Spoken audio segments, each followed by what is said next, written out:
vais vous dire quelque chose. Ne soyez pas moyen. Ne soyez pas moyen. Les gens moyens gagnent une certaine somme d'argent chaque mois. Les gens moyens vivent un certain style de vie. Et je ne suis pas en train de manquer de respect à la moyenne. Je dis juste que, si vous avez le choix, ne soyez pas moyen parce que, dans la vie, quand vous lancez les dés, le pire scénario serait d'atterrir dans la moyenne. Donc faites quelque chose parce que, si vous ne tentez rien, vous finirez dans la moyenne. Écoutez-moi très attentivement. Arrêtez de blâmer les autres. C'est bon maintenant. Je veux plus entendre ça. Je veux plus entendre « Ouais, mais c'est à cause de mon prof. Ma mère n'a pas fait ceci, mon père n'a pas fait cela. » Stop! Si c'est votre vie, vous devez en prendre la pleine responsabilité. C'est votre vie. Je veux plus entendre d'excuses ici. Ouais, ils savent que j'essaie de perdre du poids, mais ils ont quand même préparé du poulet frit et des macaronis au fromage. Eh ben lève-toi et sors de table avant que le repas commence. Emporte du céleri avec toi quand tu vas chez les autres. Vous vous créez des excuses. C'est pour ça que vous êtes pauvre. Vous vous créez des excuses, donc vous n'avancez pas. Parce qu'il est plus facile de rejeter la faute sur les autres que de se regarder dans le miroir et de se dire « c'est ma faute ». C'est facile de dire que ta mère t'a maltraité. Et devine quoi? Tu as raison. Mais tu n'as plus 8 ans maintenant. Tu as raison, ta mère t'a maltraité. Ton père t'a laissé tomber. C'est vrai. Mais tu avais 8 ans. T'as 28 ans maintenant. T'as 18 ans maintenant. Passe à autre chose. C'est ta vie. Alors prends tes responsabilités et fais-en quelque chose. Oui, tu as grandi du mauvais côté de la ville. Oui, tu es né dans une famille pauvre. Oui, tu n'as pas eu les choses que tu voulais. Oui, tu n'as pas pu aller à la bonne école pour te préparer aux grandes universités. Oui, pour quoi que ce soit. Oui, c'est vrai. Mais quand est-ce que tu vas te reprendre en main? Ce que tu penses être une malédiction devient une malédiction quand tu blâmes les autres. Mais ce que tu penses être une malédiction quand tu en prends la responsabilité devient une bénédiction.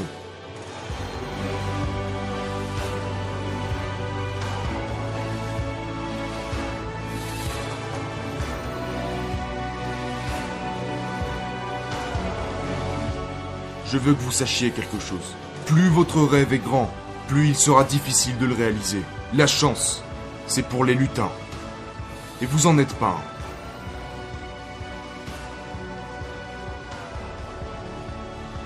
Je répète, la chance, c'est pour les lutins.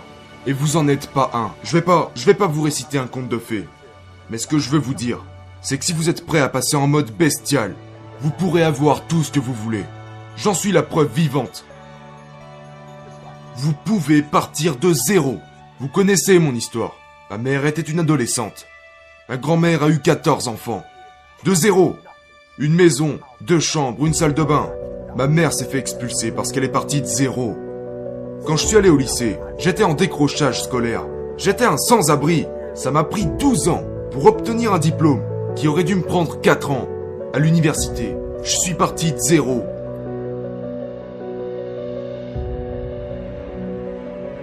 Je crois à l'effort. Vous m'avez déjà entendu le dire. Votre mère pourrait vous apporter des privilèges. Votre père pourrait vous apporter des privilèges. Votre père pourrait être propriétaire d'une entreprise. Vous pourriez avoir des privilèges. Vous pourriez avoir un père qui vous offre tout ce que votre petit cœur désire. Mais vous ne travaillerez jamais plus que moi. Peut-être que certains d'entre vous ne sont pas encore des lions. Peut-être que vous n'êtes encore que des fourmis. Peut-être que vous en êtes à vos débuts. Peut-être que vous n'avez pas beaucoup d'argent. Peut-être que vous n'avez pas beaucoup de ressources. Mais il n'y a aucune excuse pour ne pas dire « Eric, je ne suis pas un lion ». Vous pourriez être la fourmi, et la fourmi ne peut avoir que très peu.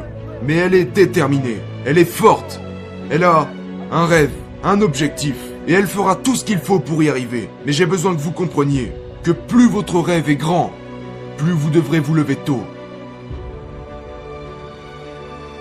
Vous devez forcer plus que les autres. Plus votre rêve est grand, plus vous devez faire d'efforts. Et pour ceux d'entre vous qui ont levé la main et qui se donnent à 70%, vous ne le verrez jamais. Vous ne réaliserez pas vos rêves. Pour ceux qui sont à 70%, 70% en mode bestial, c'est encore 30% en mode fragile. Je veux que tu réfléchisses à tes objectifs. Je veux que tu travailles pour. Je veux que tu les intériorises. Écoute ce que j'ai à te dire. Je te demande de rêver ton rêve. Parce que je veux que tu le ressentes. Je veux que tu l'expérimentes. Je veux que tu saches à quel point, tout comme lorsque le temps change et que tu peux le sentir, eh bien, je veux que tu le ressentes, que tu te rapproches de ton rêve. Mais le plus important, je veux que tu saches que lorsque tu rêves ton rêve, il y a d'autres personnes qui rêvent le même rêve que toi.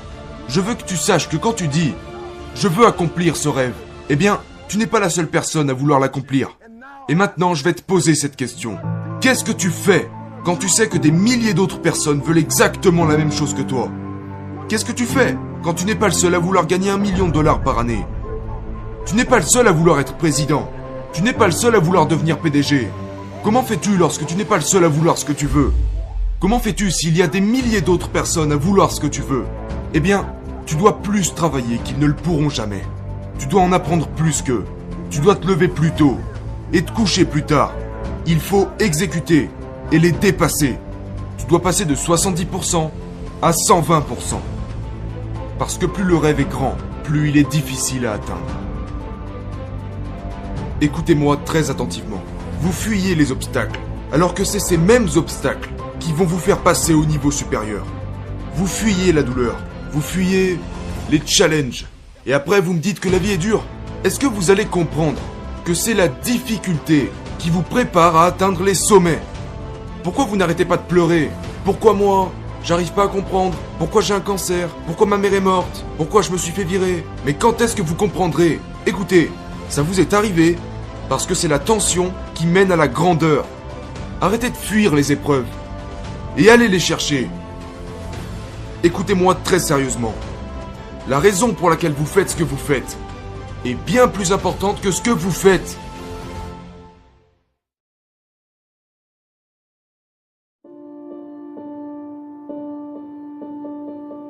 S'il y a quelque chose dans la vie que tu n'as pas encore obtenu, c'est uniquement à cause de qui tu es et de comment tu penses. Qui ici traverse une période difficile et qui, à cause de cette difficulté, est sur le point d'abandonner? Voyons voir. Levez la main. Qui est prêt à abandonner? Qui est en train de se dire « Il m'est arrivé quelque chose et je vais arrêter, je suis prêt à abandonner ». Je vais vous dire quelque chose.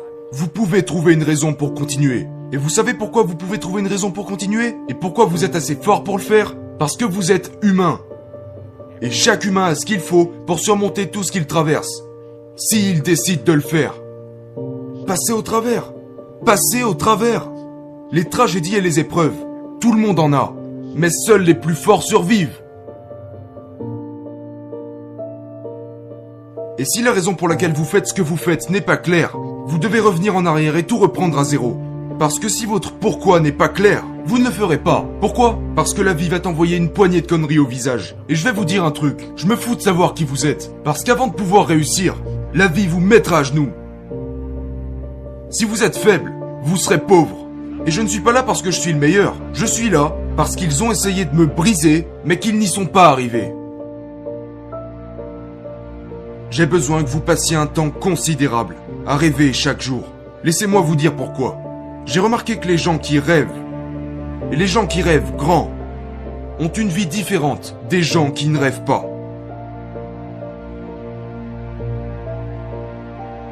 Ne vous sabotez pas avec la peur. La peur n'est pas réelle, c'est un truc du cerveau, mais ça n'existe pas. Et comment on s'en remet? On s'en remet en rêvant de ce qu'on n'est pas. La plupart d'entre vous ont passé la majeure partie de leur vie à faire ce que les autres voulaient que vous fassiez. Vous ne savez même pas qui vous êtes. Et donc, même ce que vous faites, vous ne le faites pas à 120%. Parce que vous faites ce que quelqu'un d'autre veut que vous fassiez. Et que vous n'êtes pas assez bon pour devenir la personne que vous voulez être. Donc il y a une chose que vous devez écrire. Et il est important que vous soyez le plus honnête possible. Avez-vous passé votre vie à suivre le rêve des autres personnes? À suivre un mélange entre leurs rêves et vos rêves? Ou à suivre les vôtres et uniquement les vôtres? Je veux que vous l'écriviez. Vous devez le faire parce que si je peux faire en sorte que vous réalisiez combien d'énergie vous investissez pour les autres et pour le rêve des autres, ça pourrait déclencher quelque chose en vous et vous amener à faire ce pourquoi vous êtes né, à faire ce pourquoi vous avez été créé.